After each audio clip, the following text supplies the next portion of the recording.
गौरव, अगर हम यही समझना चाहते हैं आपसे, ईरान इतना कमज़ोर है, इज़राइल उसे मार रहा है, अमेरिका की इतनी बड़ी धमकी अमेरिका की तरफ से आ गई है, अमेरिका खुल के इज़राइल के साथ आ गया है, तो ईरान सरेंडर क्यों नहीं कर रहा?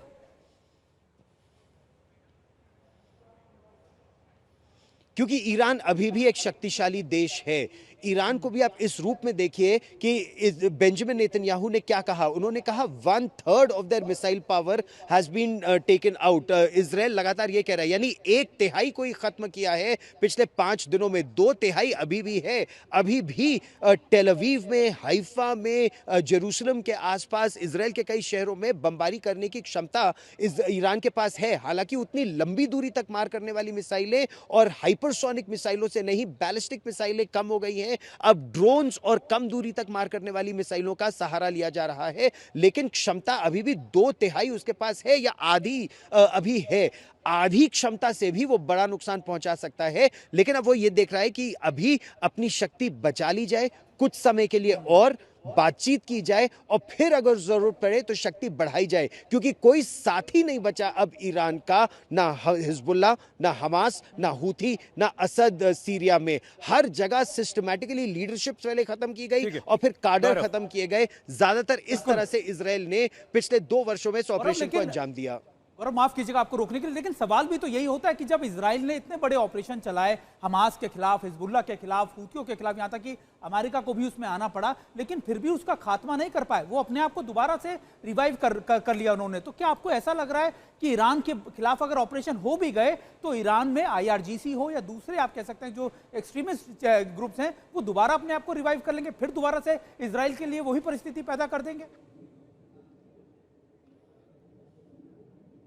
आपने बिल्कुल सही कहा सुमित, और इसीलिए एक पुरानी जो रणनीति जिसे कहा जाता है कि आतंक के खिलाफ केवल एक बार युद्ध नहीं, बार बार युद्ध करने की आवश्यकता होती है, या उपद्रवियों के खिलाफ या अपने विरोधियों के खिलाफ। इसको अंग्रेजी में मोइंग द लॉन, लगातार घास काटने की आवश्यकता है। आपने आज घास काटी, 15 दिन बाद घास फिर उगाएगी, 15 दिन बाद आपको फिर काटना होगा। आतंकवाद के खिलाफ युद्ध में भी भारत के लिए भी यही कहा जाता था कि एक बालाकोट से पाकिस्तान नहीं सुधरेगा, आपको बार बार बालाकोट करने पड़ेंगे। और ऑपरेशन सिंदूर में इसीलिए बार बार उनके 11 एयरबेसेस को निशाना बनाया गया। अब वही रणनीति इजराइल और आगे लेकर जा रहा है, जब उसने लगभग सारे एयरबेसेस को, लगभग सारे मिसाइल बेसिस को, production facilities, storage sites, nuclear basis, सबको ध्वस्त करना शुरू किया है। लेकिन ऐसा भी उसे बार बार करना पड़ेगा। केवल एक बार करने से ईरान डाउन नहीं होगा, क्योंकि ईरान भी एक बहुत शक्तिशाली देश लगातार रहा है। अब अगर उसको 6 महीने मिल गए, 1 साल मिल गए, तो वो अपनी शक्ति और बढ़ा लेगा।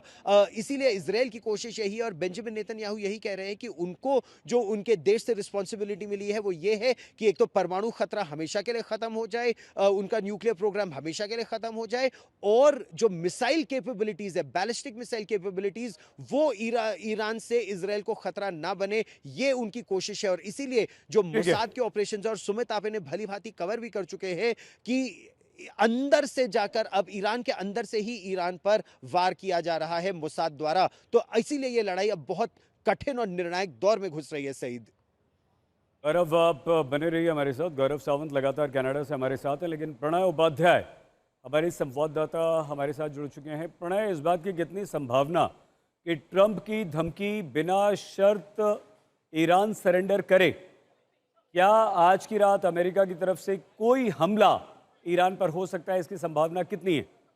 देखिए सईद, अगर आप इन संकेतों को पढ़ें तो ये साफ तौर पर बताते हैं कि किस तरीके से अमेरिका ने अपना पिच जो है वो तीखा किया है, उसे तल्ख बनाया है। राष्ट्रपति डोनाल्ड ट्रंप जो इससे पहले तक कहते रहे कि ये हमारी लड़ाई नहीं है, उसके पहले जो मार्को रूबियो का बयान आया इजराइल के वार के समय में, जब इजराइल ने स्ट्राइक्स की थी, कि अमेरिका का इसके अंदर कोई हाथ नहीं है। वहां से आते आते स्थिति अब ये आ गई कि राष्ट्रपति ट्रंप सीधे तौर पर इसकी कमान संभालते हुए ये कहते हुए नजर आ रहे हैं कि अनकंडीशनल सरेंडर, यानी बिना शर्त समर्पण करें। साथ ही डोनाल्ड ट्रंप का यह कहना कि हम हम पूरी तरीके से ईरानियन एयर स्पेस जो है उसे डोमिनेट कर रहे हैं। No one does it better than good old America, अगर वो ये कह रहे हैं, यदि सीधे तौर पर अमेरिका इसके अंदर शामिल है। इसके संकेत इसलिए भी पढ़े जा रहे हैं क्योंकि कुछ दिनों पहले ही अमेरिका ने अपने जो B-2 बॉम्बर्स हैं उनको डिएगो गार्सिया के अंदर तैनात किया था। इसके साथ साथ अमेरिका की तरफ से कल जो अमेरिकी रक्षा सचिव हैं पीट हेगसेथ, उनका बयान सामने आया था कि सेंटकॉम की एरिया के अंदर अमेरिका की जो फौजें हैं उसकी जो सैन्य मौजूदगी है उसे बढ़ाया जा रहा है। यानी यूएसएस निमित्ज वहां पर मौजूद है, यूएसएस विंस कार्लसन वहां पर मौजूद है।